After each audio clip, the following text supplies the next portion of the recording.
Alright. So, let's move on. See who's next. 9. Tokyo 24Q. So that's Tokyo Ward, 24th Ward or whatever. I heard this one started really strong and then immediately went to shit. But let's give it a go. Alright, I watched the first episode of Tokyo 24th Ward and am very confused and don't feel like watching any more of it. I'll be honest, I groaned audibly when I saw that the first episode was double length. We don't need this. Please stop it, anime industry. But I will say this was one of the more bearable double length episodes. Though still not particularly good. The things that rub me the wrong way about this one are, A, does not take the time to explain shit at all. It really just leaves you to, no, in a better written show, this would be fine, but it leaves you to fill in the gaps of stuff and how everything in this world functions and how these characters relate to each other. But there's just enough missing in this show for it to be frustrating rather than intuitive. And so I'm forced to play catch up with this show rather than it just feeling narratively cohesive. Now, to be fair, I would prefer that over it browbeating me with exposition. I do prefer this, but it's still not as well executed as it could be. So that's problem A. Problem B is some of this stuff is just dumb as shit. Like, the whole crux of this episode is one of the main character's friends gets her foot stuck in under a railway plank, like one of the slats of wood in a rail, and there's a bullet train coming towards her, and she can't get her foot out. But she's there for assumably a pretty long fucking time, at least like 3 or 4 minutes. Not only does it not show you how she got her foot stuck under there, like it doesn't visually show you how her foot is stuck. It just kind of implies like, oh, her foot's stuck under there. But she also doesn't really try to get out that well. Like, she's just kind of sitting there. I'm pretty sure you would at least show her, like, trying to dig her foot out or something. And because you don't show how she got her foot stuck, or could show it very confusingly is what they did, because, like, the physics of her movement that got her foot stuck makes no goddamn sense. So that's the whole crux of the big thriller plot, suspense plot of this episode. So it doesn't make any fucking sense. And then there's just a bunch of other tiny shit that's just dumb. Like, it shows the hacker dude, like, chugging energy drinks as he's, like, trying to hack into the brakes for this train. Which he doesn't end up doing anyway. Like, he just ends up spraying something on the train's windshield that makes it throw the brakes on automatically. Which is still a cool idea, but why show him constantly typing in code to hack into the train then?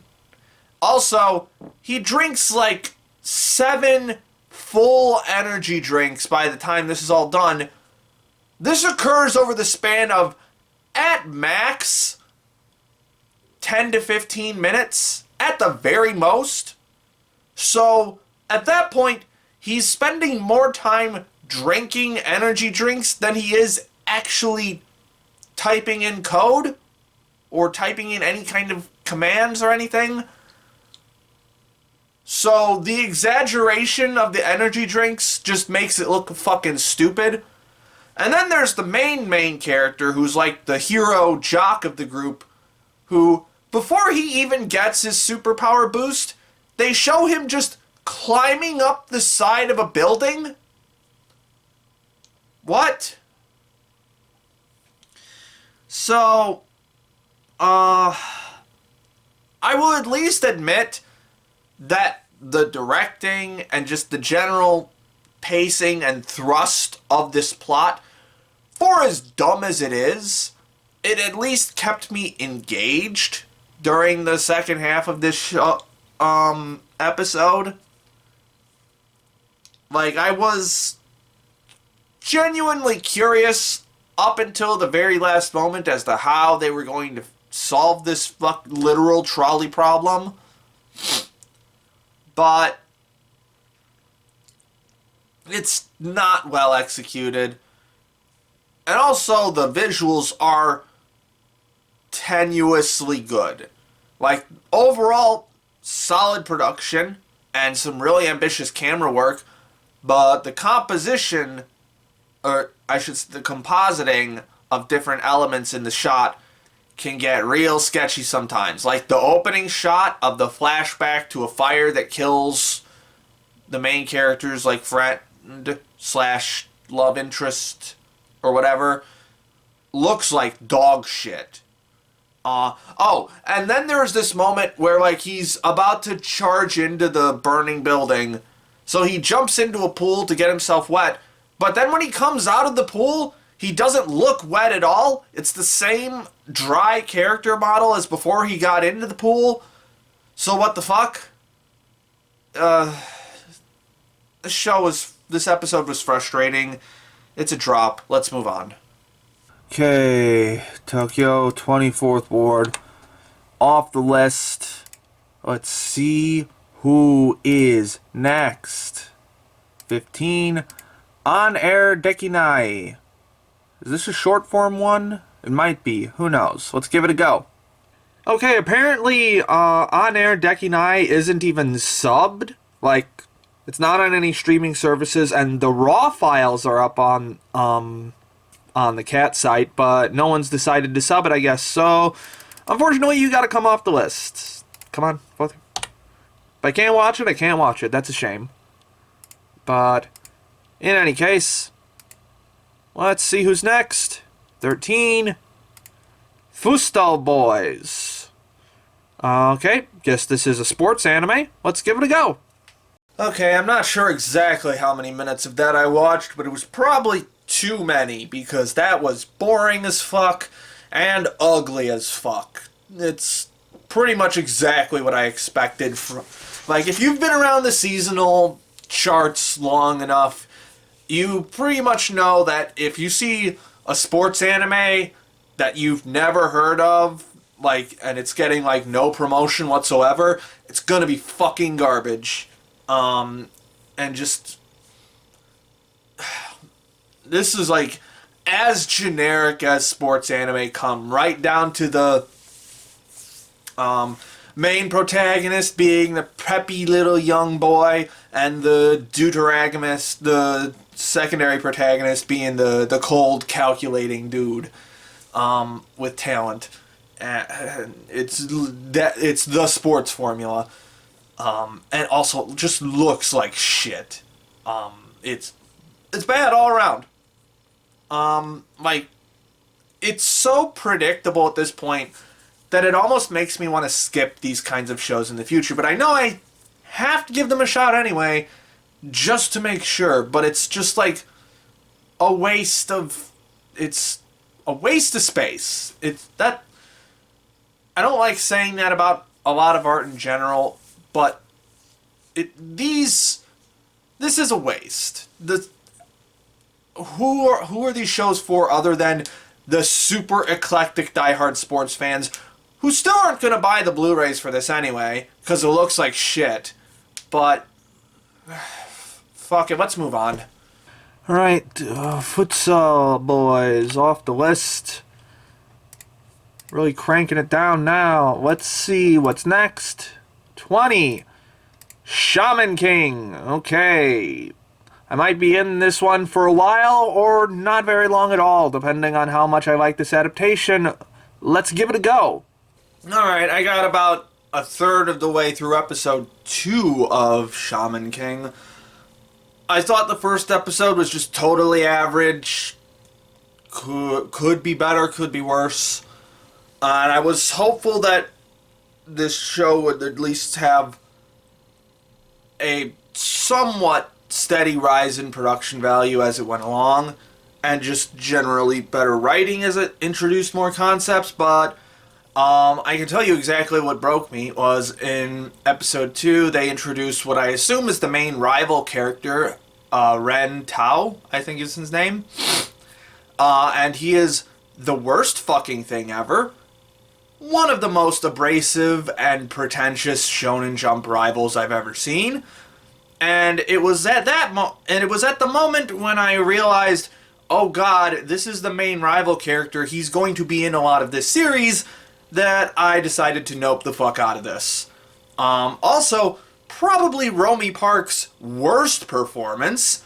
I don't know what the fuck directions they were giving her to voice this character, but it fucking sucked.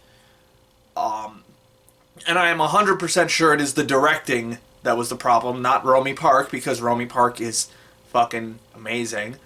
I would have liked to hold out a bit more to hear Megumi Hayashibara voice the main girl. That would have been nice, but, and also the main girl's got a pretty cute design, but I don't care. It's so fucking boring. It's not particularly good looking. It's not awful, but it's just kind of bland looking. The original manga designs are the only thing that make it stand out. Otherwise, it's just a super flat, uninteresting adaptation. I read the first... I also don't have a particular nostalgia for this property. I didn't watch the original series when it was on... What was it, on Foxbox or something? I didn't watch it on there. And I read the first volume of the manga a couple years ago and just thought it was kind of okay. Wasn't particularly motivated in reading more of it. It's probably one of the more distinctive of the episodic supernatural Shonen Jump titles. But it's still not particularly interesting to me. And I don't really see who this reboot's for. Because, aside from, I assume they cram as much of the vital bits into this series, into these 52 episodes as possible in order to get to the ending. I don't know if they do or not, because probably 3 weeks into this show's run last year, everyone completely stopped fucking talking about it. Nobody gives a shit about this show. I assume people who grew up with the show don't care about this reboot because it looks like shit. Although, that's also what I said about Fruits Basket, and that I completely bet on the wrong horse on that one. But, yeah, I don't think it's for people who grew up with the show, because from what I can tell, it doesn't have the charm of the original show. And it's certainly not going to get anyone new into the franchise because it looks not interesting. So, yeah, I just generally don't have a lot of interesting things to say about Shaman King. Maybe I'll go back and watch the original series at some point. I wonder who did the original series. I don't think it was Toei. I think it was someone else, but... Or maybe it was Toei. Maybe I'll give the original series a shot at some point, but for now, reboot is a big dud. Alright, Shaman King, off the list. We're down to 20 shows. We're closing in on the halfway mark. Again, saving Precure for last, so we're down to 19 in the randomizer. Let's see who's next. 11. Akebi-chan. Okay. This is one of the ones that I think I might actually finish from this season, so let's give it a go. Alright, I just finished all of Akebi's Sailor uniform, and that was pretty good show. Not a whole lot narratively, but on God, this might be the best looking show of the year. Like, I know we only finished the winter season so far, but this show is so fucking gorgeous in practically every frame. It's kind of insane. Like, how did you do this? Well, the answer is Megumi Kono. I think was the director. She did the character designs for like Idolmaster and stuff, I believe. And then this was also done at Cloverworks, which is the new A1 Pictures essentially. Where they dump all their like super big important projects. And yeah, this show is just absolutely fucking gorgeous in every conceivable way. Absolutely phenomenal character designs that are equal parts extremely detailed and hyper flexible to fit pretty much any situation the director wants to put them in. Just the general aesthetic and color design is just so incredibly what's the word I'm looking for? Just so incredibly fine-tuned and specific and just meshes together so fucking perfectly. Animation is absolutely fucking gorgeous and ambitious. Same can be said for the camera work and cinematography and the blocking and all this shit. It's so many levels above the norm for TV anime. This is above the norm for anime movies in a lot of ways. This shit is fucking insane how fucking beautiful this show is. I'm not exaggerating when I say this. This is easily one of the best looking shows I've ever seen, period. Like, really, the only knock I can give against it visually is sometimes the characters don't quite mesh with the backgrounds. That's literally the only complaint I have visually. This show is so incredibly fucking gorgeous. And that's the main appeal of the show. Like, honestly, there were points where I kind of just stopped paying attention to the subtitles because I was so enraptured by what was on screen that I just was more interested in that than what the characters were saying, which is also, I guess, kind of a complaint I have narratively, is there's not a lot going on. I'm not saying there's nothing going on, because there is. It's a very earnest show about middle school girls finding themselves in middle school and exploring friendships and passions and hobbies and stuff like that. And it's a very earnest, very sincere show in that way. But it also just... that's pretty much all it has narratively, which is fine, but it's just... it gets very sparse sometimes. So... not a whole lot on the narrative end, but I mean, it's a slice of life show. I wasn't exactly expecting that to begin with. And it's not bad or boring at any points. It's just sparse is the word I would use. And just the characters are just all incredibly endearing and likable too. I don't think there's a single character in this show that I dislike. Like, all of their personalities are incredibly distinct and interesting and just lovable. And the way they interact as a class, as a group of friends, etc., is just so fun to watch. Especially because the visuals just add so much extra to the character acting and stuff like that. This is just, yeah. Just a real fun show. That was, occasionally I just ended up focusing more on the visuals than the narrative, but yeah, it's so fucking gorgeous. I can't believe it. One other weird criticism, I guess, is this is one of the few shows where I've noticed some inconsistencies in the audio recording quality. Like, there were a couple moments where it just sounded like the recording for the voice actors felt a little tinnier or less bassy than the regular recording quality, and it kind of stuck out to me. So that was kind of weird. But it only popped up a couple times, so not a huge deal. But speaking of audio, though, one last thing that just the incredible attention to detail in this show is, I'm a music major. I have a music degree. But more importantly, I have perfect pitch. So when I hear a note, I can tell what note it is. And so often with anime, I will see them hit a key on a piano or a keyboard, and when I hear the note that comes out of it, I go, that's not the note that they hit. But with Akebi-chan, that was something I narrowed in on right away, whereas like they hit Kiseki, I think.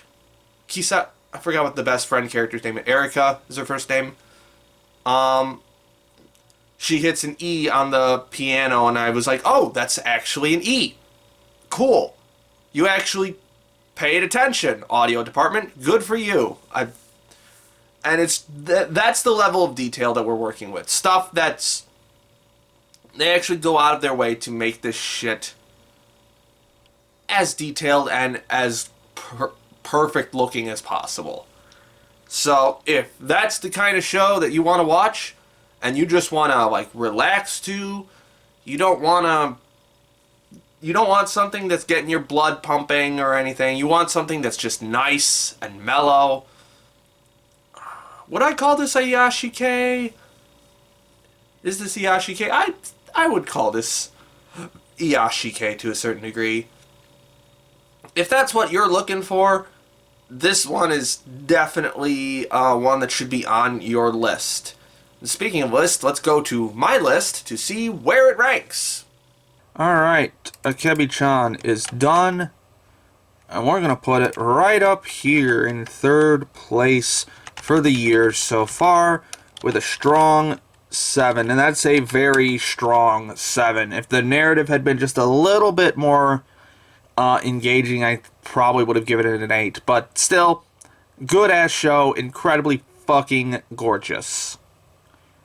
Alright, so let's move on to the next show.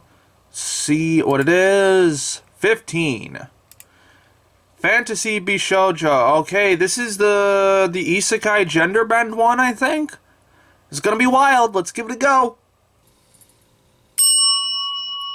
You know, for a second I thought I wasn't gonna get any use out of this thing this season, but apparently not. And now that I have, I kind of wish I didn't. So I got through about an episode and a half, I think, of Fantasy Bishoujo. I'm not even going to bother to learn the full English title. This one just completely gives up on the justification for the isekai, if that makes sense. Because, like, they don't even die. They don't get reincarnated. They just, like, the goddess just shows up in our world and basically kidnaps them. And I think that's the joke, but it's not a good joke. And most of the jokes in here are not good jokes. Is my biggest issue with this series is it's just not as funny as it thinks it is. I will give it credit, though, in that the female body for because this is a gender bend isekai. One of the guys, when he gets transported to the alternate world, the goddess turns him into a girl because that's what he drunkenly wished for, I guess. And his new female body, I will admit, is real fucking hot. Like, when he described it while he was drunk in the regular world, I was like, oh, that's just the most generic anime girl body type you can think of. But when they put it all together in this show, it actually looked pretty fucking cute. Like, I am impressed. And it's not a bad looking show overall. It's not blowing me away in any regards, but it's certainly not bad. I wouldn't even call it average. I would say it's, well, I might call it average. Maybe just slightly above average in terms of visuals. This is not a bad looking show. I will give it that much. But it's just not funny, and it's not interesting. And I'm also getting hung up on the gender stuff too, because it's making me think too hard about it. I will fully admit that it is me thinking too hard about it, but if you're going to raise these questions, I'm going to think about them. So, it's very obvious that the guy who doesn't get gender swapped, like it's these two best friends who get isekai'd. The one that doesn't get gender swapped, it's very clear that he is romantically interested in his best friend. Whether he recognizes that or not, he is very much romantically interested in this guy. And his friend changing into a girl, and a very cute girl at that, is pretty much all he needed to say, okay, I want to be with this person. That part makes sense. What doesn't make sense is the guy who gets turned into a girl starts crushing on the other guy who is still a guy, even though he is very much into girls and has not at any point expressed any sort of even bisexuality or any kind of feelings for men, or even just for his best friend.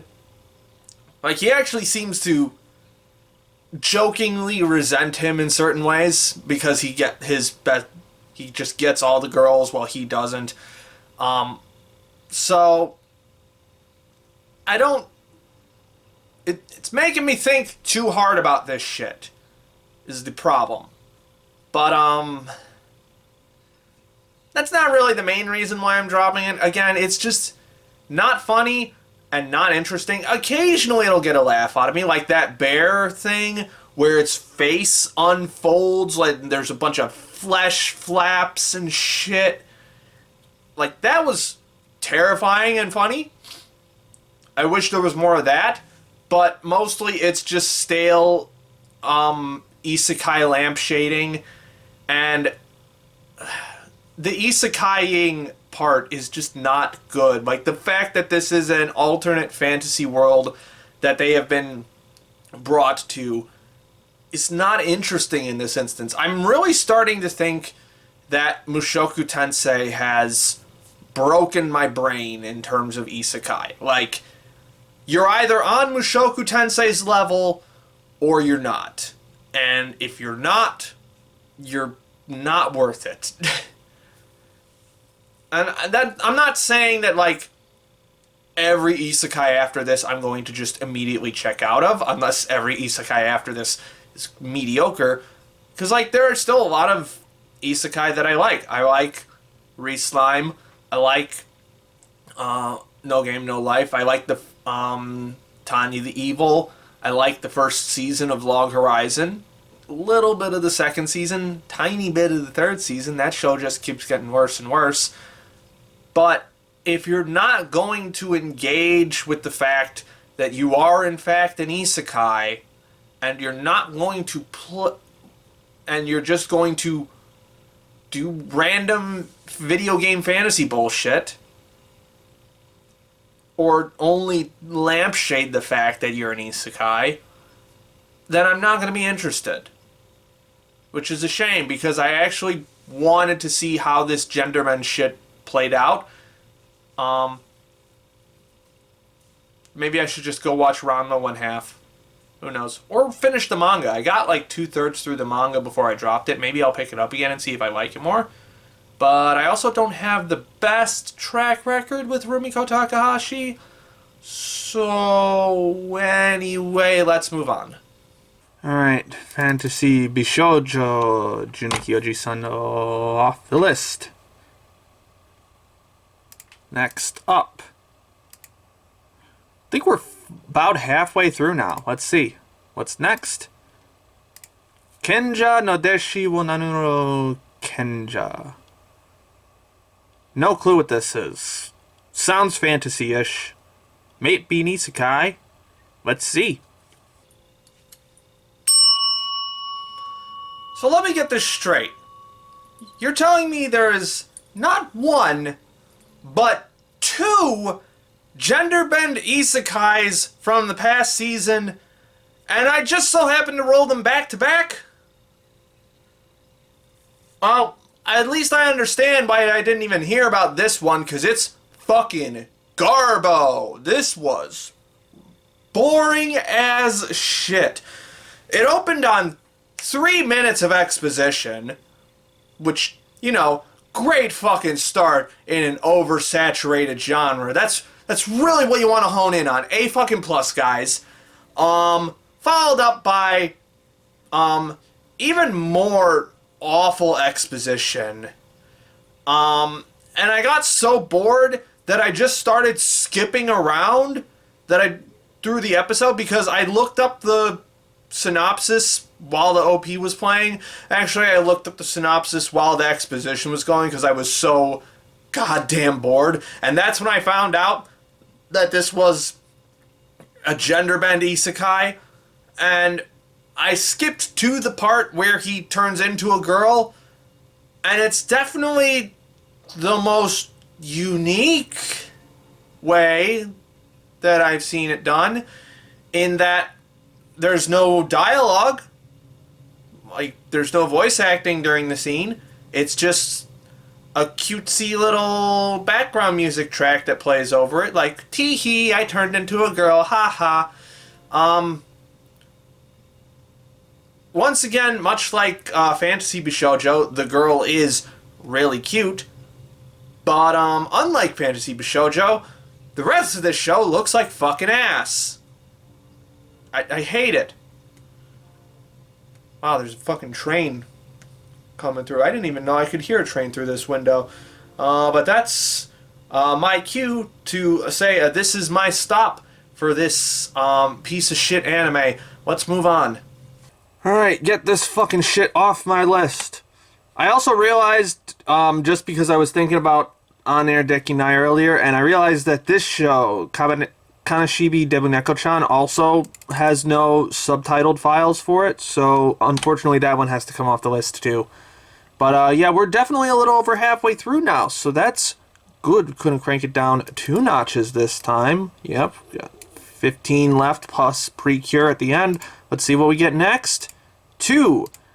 Adam by Eve. Okay, this one is technically an anime, though it also has a lot of live action stuff in it too. It's a Studio Kara music video movie featuring the artist Eve. Let's give it a go. Alright, I just finished Adam by Eve, alive in animation. Which is a little bit of a misnomer. Just a little bit, because, well, this is an experimental project. Let's put it that way. It's an hour-long experimental smashing together of music videos by the artist Eve, who I have definitely grown very fond of over the past year-ish, I guess. Y'all probably know Eve best for the first OP for Jujutsu Kaisen, which actually shows up in this video. I was kind of shocked by this. I was shocked that it showed up in this movie, I guess. Is it? See, I actually looked up like what qualifies as feature length for this. According to the British Film Institute, 40 minutes is a feature length film, but according to I think it's the Screen Actors Guild or something, it's 60 minutes. So according to Europe, this would be a feature film, but America, it would not be a feature film. Either way, it's a 58-minute film project by Eve that I had quite a lot of enjoyment with. It is as I described, it's pretty much a smashing together of music videos by Eve, with a narrative laid over the top of it to string everything together. It's about these two girls. One of them ends up disappearing, and the other girl just sort of is trying to process the emotions of her disappearing. And again, my videos are spoiler filled, so I would highly recommend you go watch this before I reveal the twist at the end right about now. So turns out it was all just a dream. The friend didn't actually disappear, but it was the main character just sort of processing the emotions that would come with what if her friend just suddenly disappeared. And there's a lot of very intense imagery that goes along with it. The recurring imagery of the one-eyed monster, is this very interesting image that I'm gonna need to watch this a couple more times to fully parse a lot of the meaning and the imagery. Because it's so dense. Like, this is a very dense project. It's an experiment. I mean, what do you expect from an experimental film? But also, it is basically a bunch of music videos in Japanese. So it's a bit of a struggle to watch this barrage of imagery coming at me visually and also try to read the subtitled lyrics.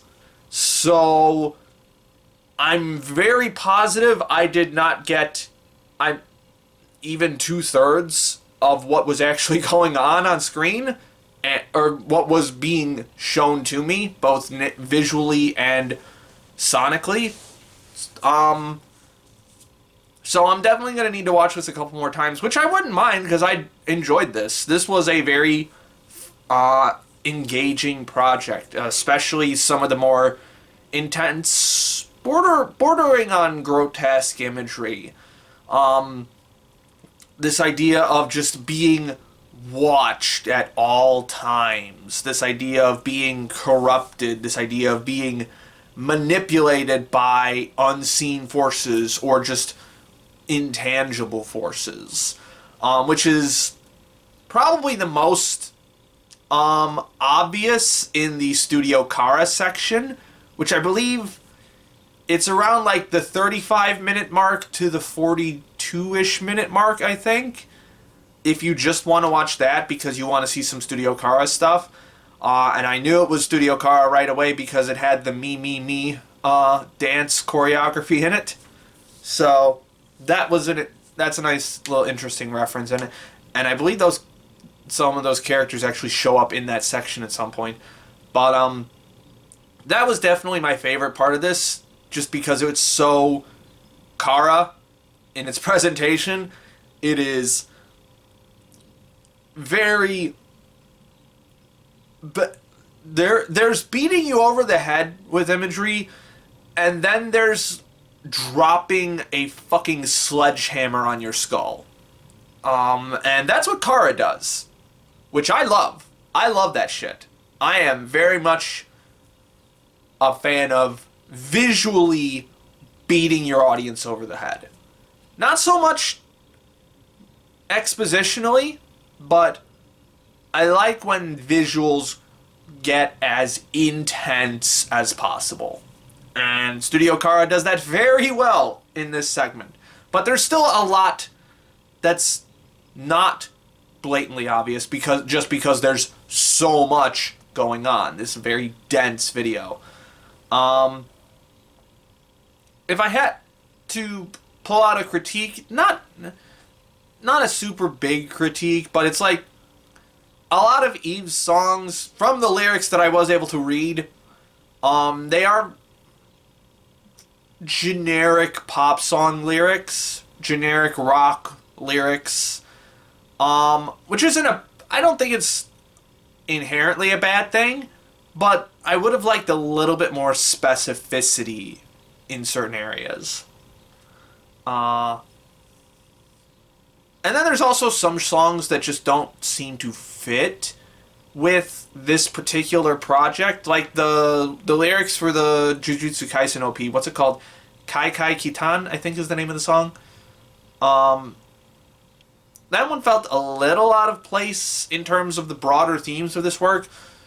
And then the last one, where they literally just slapped the music video for "Don't Replay the Boredom" on before like the credits proper start rolling. That song didn't make any sense in conjunction with the rest of the project. At least not on my first viewing. Maybe it will in later viewings, but for now it didn't really seem to make a whole lot of sense thematically. But yeah, this was a really fun project. Very strong visual presentation, both in terms of the animation parts and the live action parts. I don't know if I actually said that in this in this rambling yet. This is a media mix project. It is both live action and animation. They sort of interplay with each other a lot. Not in like a Who Framed Roger Rabbit kind of sense, but just in a more in a just live action happens sometimes, and then animation happens sometimes, and then a lot of times those two will just mix on screen. So it's debatable whether I could call the project on the whole an anime. I don't think it has a My Anime List entry, so I don't think you could call it an anime. The different music videos have mal entries, but those don't have the live action segments in them. So I'm just going to say it's a hybrid project, which will allow me to put it on my personal list. But yeah, if this sounds like something you're interested in, especially if you like Eve as an artist, again, I've definitely grown more interested in his work the more I've listened to him over the past years. Especially now with this project, I'm definitely interested in what he has to offer. But yeah, if this sounds like your thing, give it a go.